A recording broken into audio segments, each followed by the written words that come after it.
কথা বলেন না কেন? নারায়ণগঞ্জের মাটিতে দাঁড়িয়ে বলতো খেলা হবে, আয় আয়।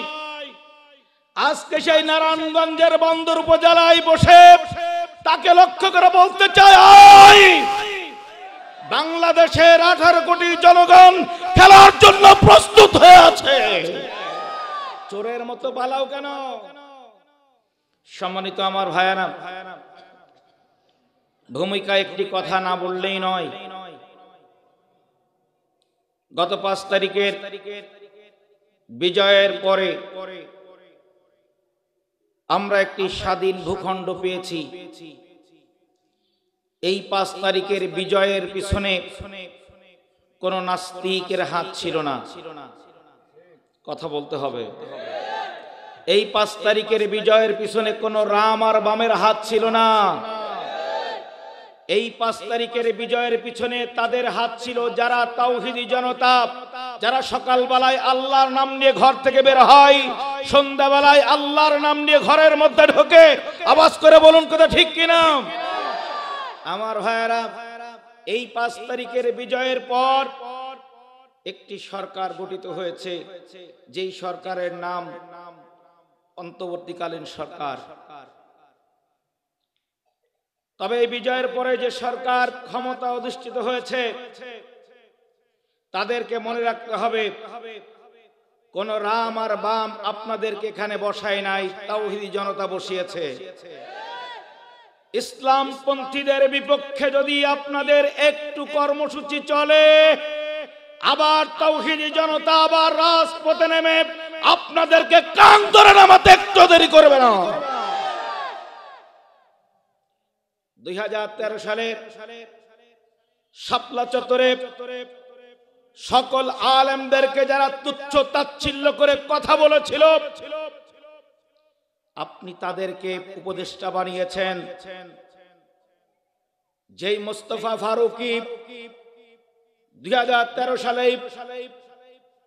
5ই মে শাপলা চত্বরে রাত 3টার সময় ফেসবুকে স্ট্যাটাস দিয়ে বলেছিল শাপলা চত্বর জল মুক্ত হয়েছে, আপনি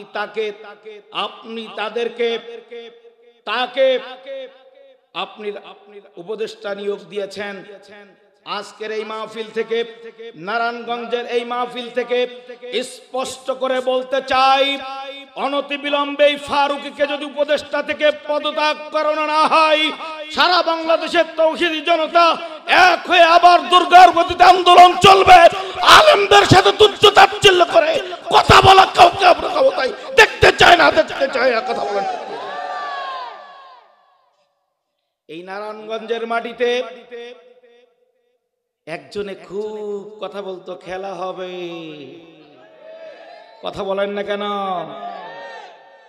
নারায়ণগঞ্জের মাটিতে দাঁড়িয়ে বলতো খেলা হবে, আয় আয়। আজকে সেই নারায়ণগঞ্জের বন্দর উপজেলায় বসে তাকে লক্ষ্য করে বলতে চাই, আয় বাংলাদেশের 18 কোটি জনগণ খেলার জন্য প্রস্তুত হয়ে আছে। চোরের মতো পালাও কেন?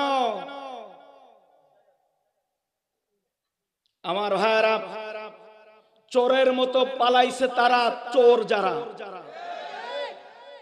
আমলিগের অনেক মানুষ এলাকায় নাই, কথা বলে না কেন? ওরা তো পালাই নাই।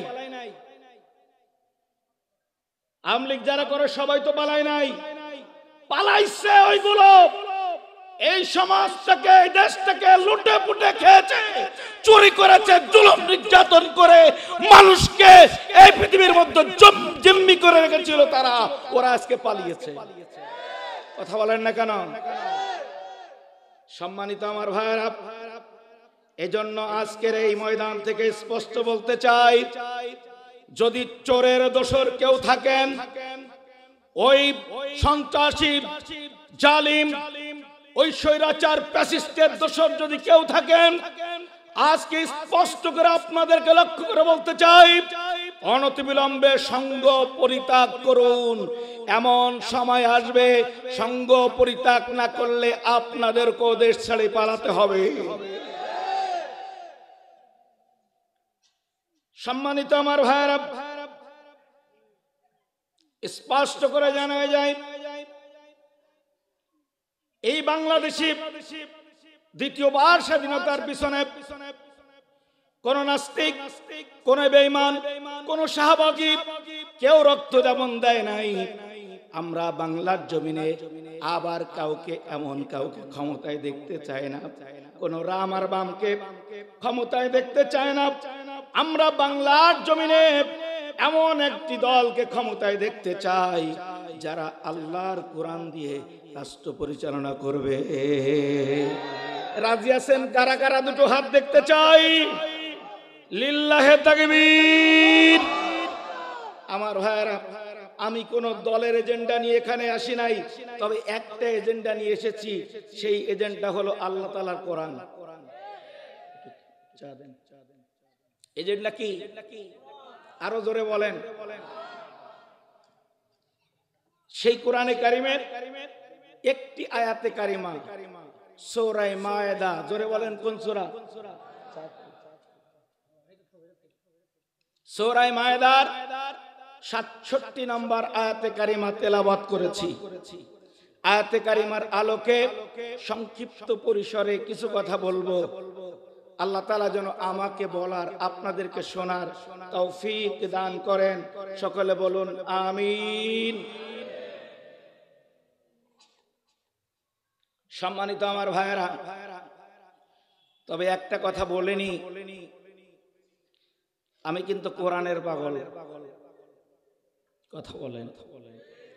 কোরআনের পাগল যারা, তাদেরকে যদি স্লিপ দেন আর তাদেরকে যদি একটু নাড়া দেন, ওদের কিন্তু বের হবে বেশি। যত স্লিপ দিবেন তত আগুন জ্বলবে। কেউ স্লিপ দেওয়ার চেষ্টা করবেন না। এ বুকে অনেক জ্বালা। 17টি বছর আল্লাহর কোরআন থেকে কথা বলতে পারি না। জীবন থাক আর যাক, জীবন থাক আর যাক, ডানাও তাকাবো না, বামও তাকাবো না। যতক্ষণ পর্যন্ত দেহে প্রাণ আছে আল্লাহর কোরআন দিয়ে কথা বলবো। আরো জোরে বলেন কথা ঠিক কিনা? রাজি আছেন আপনারা? পড়ুন সবাই। আউযু বিল্লাহি মিনাশ শাইতানির রাজিম। বিসমিল্লাহির রহমানির রহিম। বিতাড়িত শয়তান থেকে আল্লাহর কাছে আত্মরক্ষা করছি। পরম করুণাময় অসীম দয়ালু আল্লাহর নামে শুরু করছি। ইয়া আইয়ুহার রাসূলু বাল্লিগ মা উনজিলা ইলাইকা মির রাব্বিক ওয়া ইল্লাম তাফআল ফামা বাল্লাগতা রিসালাতাহু ওয়াল্লাহু ইয়াসিমুকা মিনান নাস ইন্নাল্লাহা লা ইয়াহদিল কওমাল কাফিরিন। কোন সূরা? সবাই বলেন। আয়াত নাম্বার 67।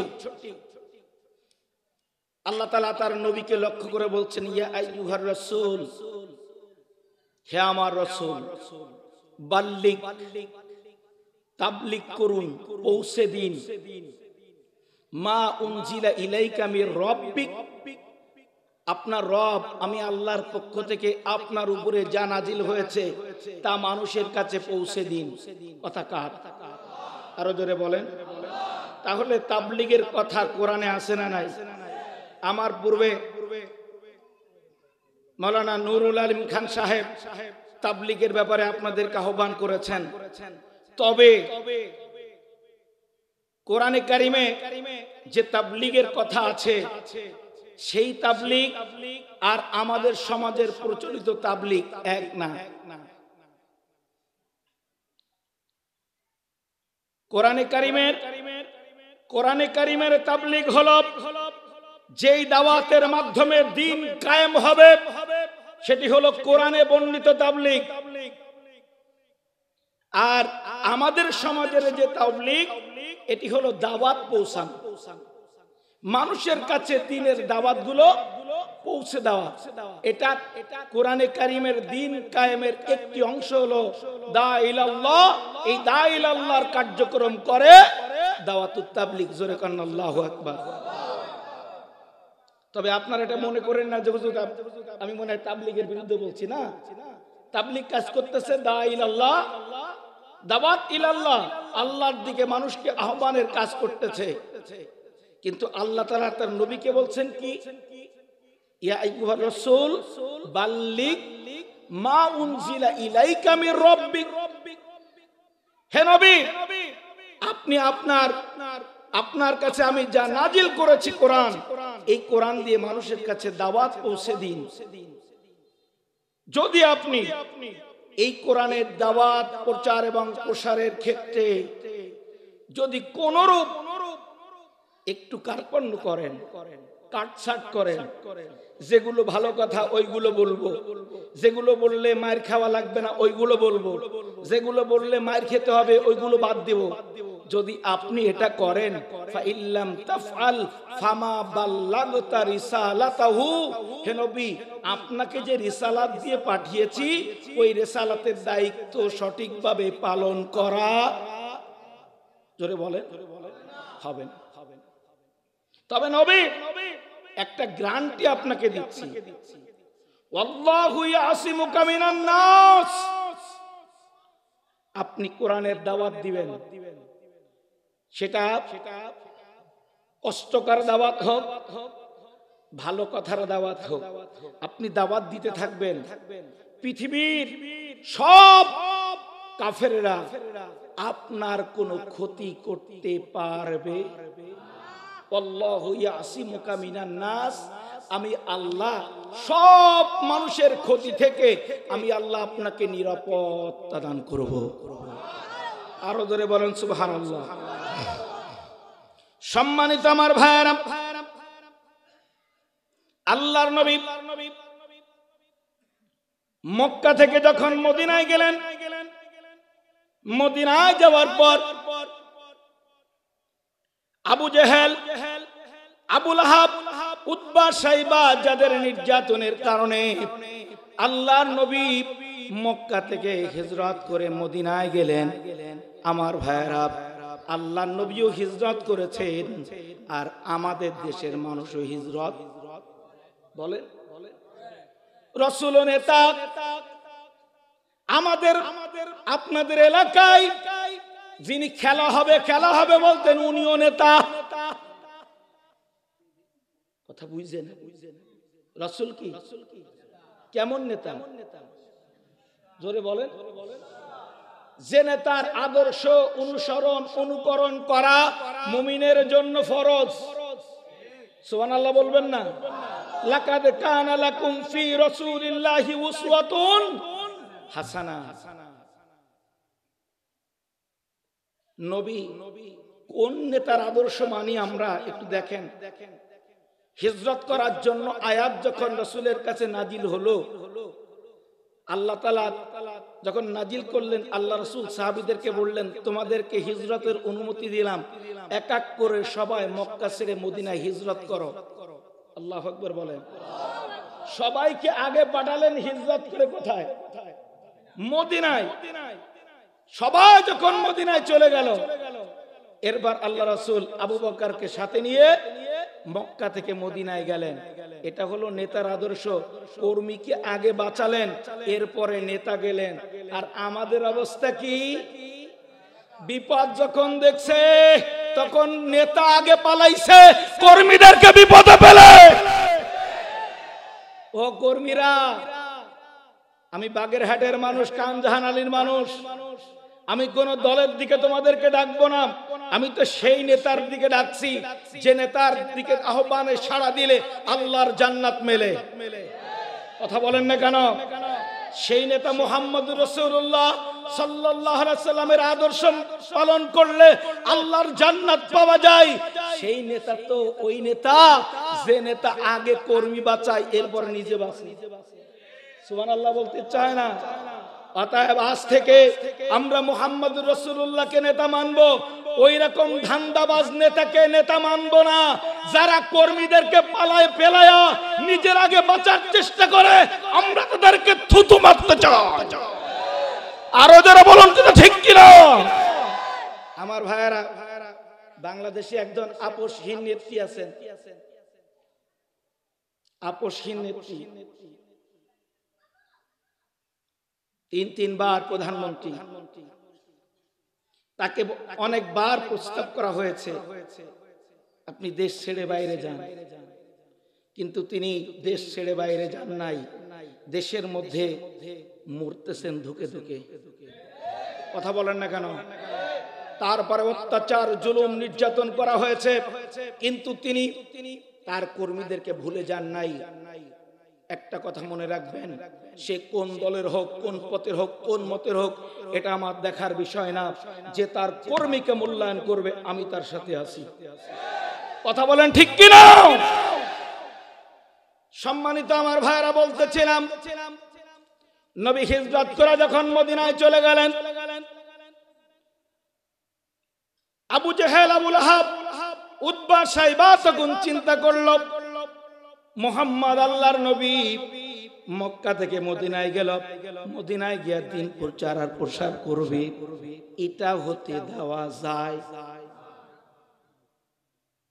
আমার ভাইরা, যারা বাংলাদেশের মানুষের উপরে দুঃশাসন চাপিয়েছিল, যখন বাংলাদেশে 18 কোটি জনগণ জাগ্রত হলো, আর বাংলাদেশের আল্লামা, সবার প্রাণের প্রিয় আল্লামা সাঈদীর বক্তব্য যখন সত্যায়ন হলো, আমার ভাইয়েরা, ওই ভারতের দিল্লি গিয়া সে কিন্তু চুপ নাই, আবু জাহেলের মতো উঠতেছে। কি আবু জাহেলের দলের লোক নাকি আপনি? রাগ করতেছেন? সম্মানিত আমার ভাইরা, ভালো করে কান খাড়া করুন। আল্লাহর নবী মুহাম্মদুর রাসূলুল্লাহ যখন মক্কা থেকে মদিনায় হিজরত করলেন, মক্কায় বসে ষড়যন্ত্র করতেছে কে? সবাই বলেন, একটু মিলাবেন। আবু জাহেলের ষড়যন্ত্র আর আমাদের দেশের জনগণের আন্দোলনে যে পালাইছে তার ষড়যন্ত্র যদি এক হয়, তাহলে মক্কার আবু জাহেল আর বর্তমান আমাদের দেশ থেকে পালানো আবু জাহেলের মধ্যে পার্থক্য থাকবে? কথা বলেন, কেন থাকবে না? একটু মিলাই দেখেন না, একটু তাকান। কোরআন তো পড়বেন না, কোরআন বোঝার চেষ্টাও করবেন না। সম্মানিত আমার ভাইরা, কোন রাষ্ট্র? আমাদের বাংলাদেশের পার্শ্ববর্তী রাষ্ট্র কোথায়? জোরে বলেন। আর আবু জেহেল তার পার্শ্ববর্তী রাষ্ট্র কোন রাষ্ট্রে গেছে? তাহলে পার্শ্ববর্তী কি আছে? কথা বলেন না কেন? মিল আছে।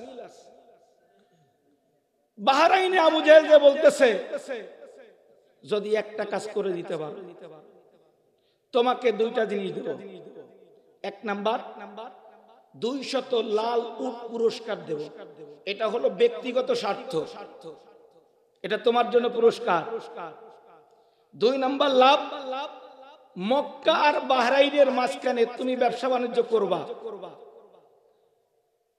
হোক বাহরাইনের বাদশা সুমামা ইবনে উসাল, তুমি ব্যবসা বাণিজ্য করবা, তোমার কোনো কর দেওয়া লাগবে না, কিন্তু আমি ব্যবসা করতে গেলে আমি কর দেব।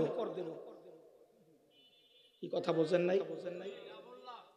আমার ভাইয়েরা, এই প্রস্তাব যখন করলো সুমামা ইবনে উসাল, দেখলো লাভ তো একটা হলো দেশের লাভ, আর একটা, জোরে বলেন না কেন, একটা দেশের লাভ আর একটা ব্যক্তিগত লাভ, স্বার্থে পড়ে গেল। স্বার্থে পড়ে গিয়ে এবার সুমামা ইবনে উসাল বলল, ঠিক আছে আমি রাজি। এবার সুমামা ইবনে উসাল মক্কায় আসলো, মদিনায় আসলো। এসে আল্লাহর নবীর সন্ধান করতে করতে মদিনার একটা পাহাড়, যেই পাহাড়ের চূড়ায় উঠলেন, উঠে দেখতেছেন কোথায় আল্লাহর নবী আছে। আবু জেহেল রাসূলের নমুনা দিয়েছেন, জনগণের কাছে খোঁজ নিয়ে বলল রাসূল ওই পাহাড়ের পদদর্শী আছে। সুমামা ইবনে উসাল কোথায় উঠেছে? জোরে কোন। এমন উঁচু জায়গায় উঠছে, উঠে এবার বলতেছে দেখি মোহাম্মদকে পাওয়া যায় কিনা। নিচের দিকে তাকিয়ে দেখে আল্লাহ রাসূল পাহাড়ের পদদেশে তিনি ঘুমাচ্ছেন। সুবহানাল্লাহ বলেন। ঘুম মানুষের জন্য একটা ইবাদত, যদি ওই ঘুমটা আল্লাহর হুকুমে হয়। কিন্তু আপনি ঘুমানোর সময় বিড়ি খাবেন আর কানের মধ্যে জুতার ফিতা ঢুকাই দিয়ে এরপরে ঘুমাবেন। জুতার ফিতা চিনেন? হ্যাঁ, আমি তো আগে বলতাম জুতার ফিতা, এখন আর জুতার ফিতা বলা যাচ্ছে না, কারণ আগে থাকতো দুইটা, এখন বর্তমানে একটা তারও নাই। কথা বলেন না কেন? একটা কথা মনে রাখবেন, ও যুবক, তোমাদেরকে লক্ষ্য করে বলি, জুতার ফিতা কানে দিয়ে ঘুমাও, ওই অবস্থায় যদি আল্লাহ তাআলা জানটা বের করে নেয়, রাসূল সাল্লাল্লাহু আলাইহি সাল্লাম হাদিসের মধ্যে বলেছেন, সকল উলামা একমত, হারাম অবস্থায় যার মৃত্যু হবে তার জানাজা নামাজ পড়াও জায়েজ নাই। কথা বলেন না কেন? চোর যদি চুরি করতে যায় মারা যায়, জেনাকারী জেনা করতে গিয়ে যদি মারা যায়, কেউ যদি গান শুনতে শুনতে মারা যায়, কেউ যদি অন্যায় কাজ করতে করতে মারা যায়, রাসূল বলেন তার জানাজা দেওয়া। কথা বলেন না কেন? সম্মানিত আমার ভাইরা, সুমামা ইবনে উসাল পাহাড়ের চূড়ায় উঠলেন, এবার নিচেই তাকায় দেখতেছেন আল্লাহর নবী পাহাড়ের নিচেই তিনি শুয়ে আছেন। একটা বড় পাথর হাতে নিলেন, বড় পাথরটাকে হাতে নিয়ে এবার সুমামা ইবনে উসাল বিশ্বনবী মুহাম্মদুর রাসূলুল্লাহ সাল্লাল্লাহু আলাইহি সাল্লামের গায়ের উপরে মেরে দিবেন। কোথায়? আরো জোরে বলে। আল্লাহ তাআলা ডাক দিয়ে বলেন, জিবরিল আর করোনা দেরি, চলে যাও তাড়াতাড়ি, আমার নবীকে সুমামা মারতে চাই, কিন্তু আমি আল্লাহ ওয়াদা করেছি, আল্লাহু ইয়াসিমুকা মিনান নাস, হে নবী আমি আপনাকে সব মানুষ থেকে হেফাজত করে রাখবো। যদি আমি এখন যদি সুমামার হাত থেকে আমার নবীকে রক্ষা না করি তাহলে কি হবে?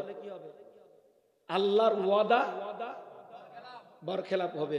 ওমান আসদাকু মিনাল্লাহি কিলা, আল্লাহর চাইতে সত্যবাদী আর কেউ আছে? কোরআনের পথে চললে জান্নাত দিবেন কে বলেছেন? কোরআনের হুকুম সমাজের মধ্যে প্রতিষ্ঠিত করলে শান্তি আসবে কে বলেছেন? আমার ভাইরা, কোরআনের জীবন বিধান মেনে নিলে দুনিয়া বা আখিরাতে সকল অন্যায় থেকে বাঁচা যাবে, এ কথা কে বলেছেন? আল্লাহ বলেছেন, এটা আমাদের বিশ্বাস। কথা বলেন না কেন? সম্মানিত আমার ভাইরা, জিবরিল ডাক দিয়ে বলেন, ও রব কি করব জোরে বলো।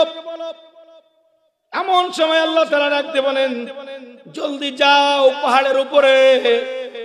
জিবরাইল চলে আসলেন, আল্লাহকে ডাক দিয়ে বলেন, আল্লাহ কি করব? এই পাহাড়ের উপর দিয়া এবার কি সুমামাকে ধরে আষাঢ় মারবো? বলে না, সুমামাকে ধরে আষাঢ় মারা যাব না, কারণ সুমামার পরিকল্পনা হলো একটা, আমি আল্লাহর পরিকল্পনা হলো আর একটা। সুবহানাল্লাহ বলেন। কাটটা ঠিকবে? আরো জোরে বলেন।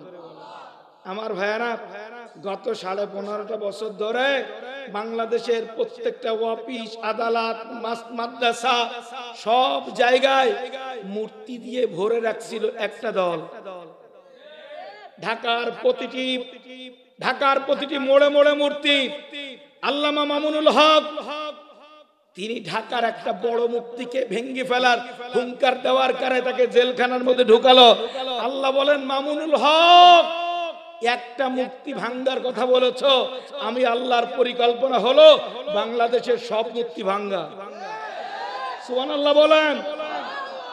তুমি জেলখানায় যাও, কয়টা দিন থাকো, বেশি চিন্তা করার দরকার নাই, 2 দিন কষ্ট করো। একটা ভাঙতে চেয়েছো, আমি আল্লাহ সবগুলো ভাঙ্গার পরিকল্পনা করে আগে থেকে রেখে দিয়েছি। রাগ করতেছে, কথা চলবে। সম্মানিত আমার ভাইরা, সুমাম ইবনে উসাল বলে, আল্লাহ পাহাড়ের উপর দিয়ে আসাল দিয়ে মারবো কিনা? বলে না, মারা লাগবে না। বলে একটা কাজ করো। সুমামা যেদিক ফিরে পাথরটা উঁচু করে রসুলের গায়ে মারতে চায়, তার উল্টা দিকে ফিরে আজান দাও। সুবহানাল্লাহ বলেন। বারবার চা দিতে হবে। কি দাও? আরো জোরে বলেন। আজান আমাদের কাছে প্রিয় কিনা? অথচ কবি শামসুর রহমান যিনি বলেছিলেন আজানের ধ্বনি তার কাছে নাকি বিশ্বাস ধ্বনি মনে হয়, আর সেই কবি শামসুর রহমানকে জাতীয় পদক তুলে দেয় যারা, ওরা তো বিশ্বাস বেচম্বা। কথা বলেন না কেন? সম্মানিত আমার ভাইরা, অথচ আল্লাহ তাআলা তিনি রাসূলকে বাঁচাতে চান কি দিয়া? আরো জোরে বলেন। একটা সন্তান জন্ম হওয়ার পরে ওই সন্তানকে আত্মরক্ষার জন্য, শয়তান থেকে রক্ষার জন্য আল্লাহ একটা নীতিমালা দিলেন, ডান কানে আজান। জোরে বলেন না কেন? আমি শুনেছি, আমি তো মাগরিবের পরপরই এসেছি, এশার আগে, এশার পর থেকে যারা কথা বলেছেন, অনেক কথা বলা হয়ে গেছে। যে কথাগুলো বলেছেন আমি ওই কথাগুলো বলবো না, যা বলেননি তাই বলবো। কথা বলেন না কেন? সম্মানিত আমার ভাইরা, একটি কথা মনে রাখবেন, সন্তান জন্ম হওয়ার পরে ডান কানে আজান, বাম কানে ইকামত দিলে কি হয়? ওই সন্তানকে কখনো নাস্তিক বানানো যাবে না। আল্লাহু আকবার বলবেন না? কিন্তু কি কষ্ট হচ্ছে? সম্মানিত আমার ভাইরা, কিন্তু ওরা চেনেন তো, ওই নাস্তিক মুরতাদের দল, যারা বাংলাদেশের মানুষকে নাস্তিক আর মুরতাদ বানাবার জন্য বিভিন্ন কলে কৌশলে সন্তান জন্ম হওয়ার পরে যাতে মানুষ তার ডান কানে আজান আর বাম কানে ইকামত দিতে না পারে, তার ব্যবস্থাপনা তারাই চালু করেছিল। সম্মানিত আমার ভাইরা, সুমাম ইবনে উসাল পাহাড়ের পরে দাঁড়ানো, জিবরাইল উল্টা দিকে ফিরে কি দেয়? আমার ভাইরা, আজান প্রিয় কার কার কাছে? হুজুর আজান ভালো লাগে কিন্তু নামাজ ভালো লাগে না। হুজুর আজান প্রিয়, ভালো লাগে কিন্তু নামাজ। 5 ওয়াক্ত নামাজ পড়তে রাজি আছেন? সবাই রাজি? রাজি নেই কারা কারা? হাত তোলেন তো।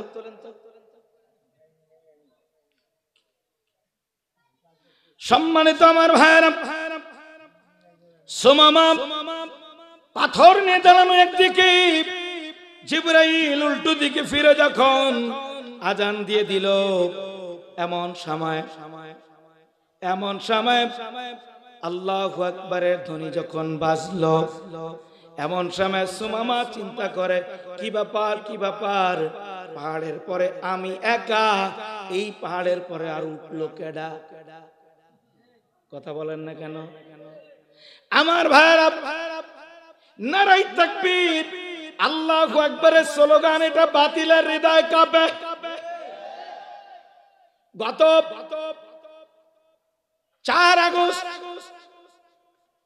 4 আগস্টে আমার আব্বা ছিলেন অসুস্থ, খুলনা মেডিকেল কলেজে আব্বাকে অপারেশনের জন্য নেওয়া হলো।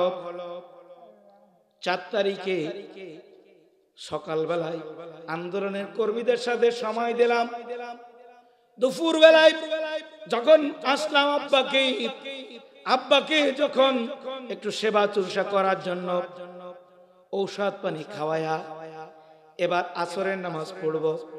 খুলনা মেডিকেল কলেজ, কোন কলেজ সবাই বলে?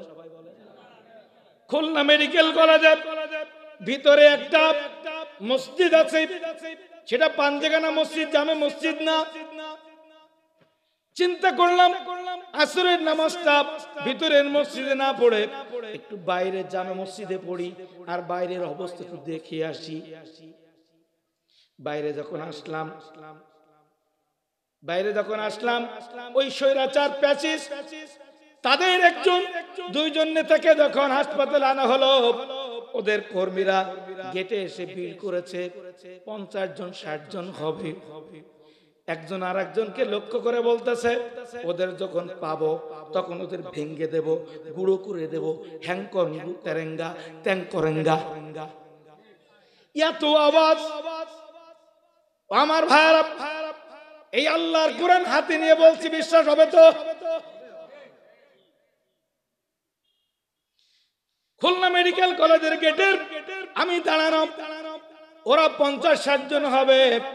5 মিনিট পরে ছাত্র জনতার 10 থেকে 15 জনের একটা টিম, ওরা সোনাডাঙ্গা থেকে মেডিকেল কলেজের দিকে আসতেছে আর স্লোগান দিচ্ছে, নারায়ে তাকবীর। এই আওয়াজ যেই কানে গেছে, এর আগে যারা হ্যাং করেঙ্গা ত্যাং করেঙ্গা লাঠি গাঙ্গান মুগুর ভরেঙ্গা, যেই আওয়াজ আসছে নারায়ে তাকবীর আল্লাহু আকবার, এটা এ দোকানে দৌড়, এটা ও গলির মধ্যে, এটা হাসপাতালের মধ্যে, ওটা দোকানের মধ্যে। এমন সময় রিকশাওয়ালা রিকশার উপরে দাঁড়ায় কয়, সারুকা কই যাও? তোমরা দেখো খেলা হবে, খেলা হবে।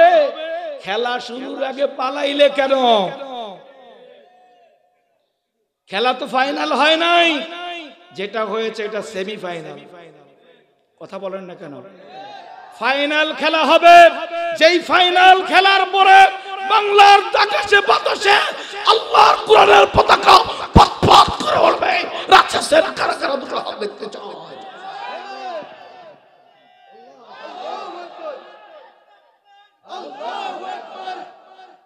সম্মানিত আমার ভাইরা, কেন বলেছি আল্লাহর কোরআনের পতাকা উড়বে?